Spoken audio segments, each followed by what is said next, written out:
Seja bem-vindo, seja bem-vinda. Aqui é Vasco. Eu sou o Marques. Não ganhamos ontem, vamos falar já já do Vasco. Antes, eu queria pedir para que vocês ativassem aqui o sininho, que vocês compartilhem os nossos conteúdos, divulguem para os amigos. Vão lá nas nossas redes sociais, sigam a gente, Ser Vasco Oficial, mesmo o Oda do Oficial é o Oda Ser Vasco. Então sigam a gente lá, deem esse prestígio pra gente, que a gente fica muito feliz. Domingão no Rio de Janeiro, tempo oscilante, acho que a gente pediu um pouco disso, né? Depois de uma sequência de calor, eu acho que esse tempo mais ameno agora é bom para dar essa parada. Já já a gente volta a pedir o sol. Bom, falando de Vasco, né? Ontem empatamos com o Atlético Paranaense, então era um jogo em que eu diria para vocês que a gente precisava pontuar. Muito parecido com o jogo com o Cruzeiro, né? Em que a gente falava que a tragédia seria perder, e eu acho que ontem seria a mesma coisa, principalmente depois do jogo com o Bahia, com o Corinthians na sexta-feira. Então, um jogo maluco, que o Bahia deu de 5 no Corinthians. Então, tornou a obrigação da gente pontuar ontem maior ainda. Infelizmente, a gente não conseguiu ganhar. Eu acho que o Vasco teve uma boa atuação. Vamos falar rapidamente aqui do jogo. Mas eu acho que o Vasco teve uma boa atuação. Eu acho que o Vasco deu sequência àquilo que ele vem fazendo. Parece que o Vasco ele tenta jogar ali perto do limite que o adversário joga, né? Então, se o adversário é uma merda, o Vasco joga muito uma merda, como foi contra o Cruzeiro. E aí ontem, como o Atlético Paranaense é um bom time, o Vasco sobe de produção, joga melhor do que o jogo contra o Cruzeiro. De fato, a gente jogou melhor, mas sempre insuficiente, parece, para ser melhor que o adversário. Então ontem foi um pouco disso. O Vasco que teve jogadores ali que ficaram um pouco devendo, principalmente na parte da criação. Então vamos novamente falar da criação, principalmente no primeiro tempo, como eu falei.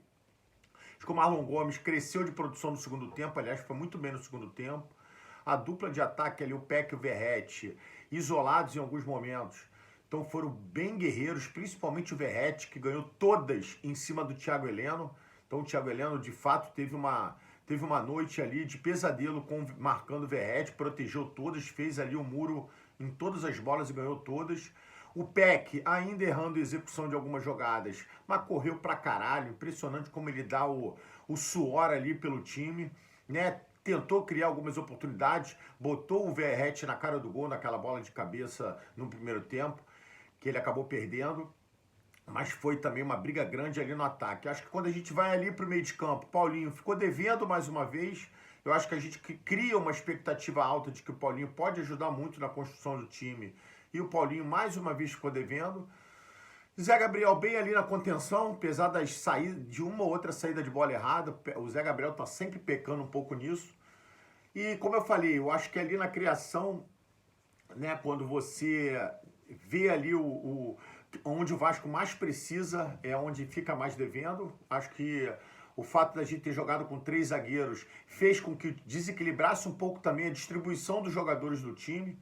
Então a gente acabou tendo uma concentração de jogadores muito ali na parte defensiva, né, que são os 3 zagueiros, os volantes, os laterais, que na prática acabei não vendo muito os 2 laterais como alas, acabei vendo os 2 como laterais, o que fez com que agrupasse mais ainda esses jogadores que eu te falei na parte de trás. Então ficou ali o Paulo Henrique, Medel, Maicon, Léo Pelé, Piton, o Zé Gabriel em vários momentos. Ou seja, estamos falando de 5, 6 jogadores num espaço pequeno do campo, que fez com que desequilibrasse. E aí quando a gente ia para o meio de campo, a gente acabou tendo esse vazio grande na parte da criação.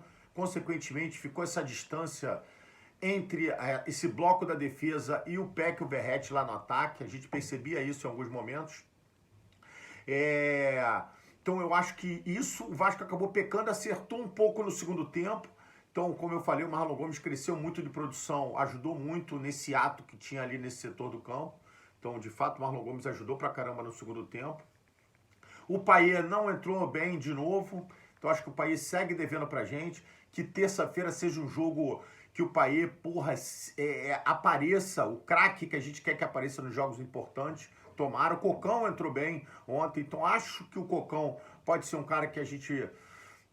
que se eu sou o Ramon, eu pensaria com muito carinho na utilização do Cocão na terça-feira, principalmente que a gente tem vários suspensos. O próprio Marlon Gomes, como eu falei, está suspenso. o Léo Pelé na zaga, o Maicon, a gente provavelmente deve ter uma zaga ali com Medel e Capasso. Vamos aguardar como é que o Ramon vai trabalhar isso. E hoje secar, né? Puta que pariu, hoje secador ligado. Então Goiás e Cruzeiro, somos Goiás desde pequenininho pro Goiás ganhar. Que o Botafogo também, porra, deu um sacode no Santos aqui para segurar o Santos. E o outro jogo que é o Internacional com o Bragantino, que o Bragantino também faça parte dele, ganhe do Internacional, segurando essa turma toda para que terça-feira sim, no confronto direto com o Corinthians, a gente passe eles e também deixe essa turma mais um pouco para trás. Bom, vamos aguardar, né? Então, mais uma vez, eu queria que vocês ativem aqui o sininho, se inscrevam aqui no nosso canal, sigam a gente lá nas redes sociais. Tá? Queria desejar um domingo maravilhoso a todos. Então, acho que a gente fica satisfeito com o resultado de ontem. O Vasco anda uma casinha, 42 pontos. Não tem risco de entrar na zona nessa rodada, porque a gente passa o Bahia, que já jogou. Então, hoje é dia de secar. Queria desejar um ótimo domingo a todos os vascaínos. Vamos aguardar. A gente vai falando amanhã, ao longo do jogo, sobre o jogo de terça-feira. Um beijo para todo mundo e ó, isso aqui é Vasco. O mercado é para você, acredite. São 30 anos de mercado e as melhores condições para você encontrar o seminovo que tanto precisa. Aqui você pode financiar seu carro em até 60 vezes. Todos os nossos carros são revisados com laudo cautelar e nota fiscal. Aqui você pode utilizar seu FGTS como entrada, pode sair de tanque cheio e com kit gás instalado. Acredite, seu próximo carro está aqui na Robimar. Vem sem medo.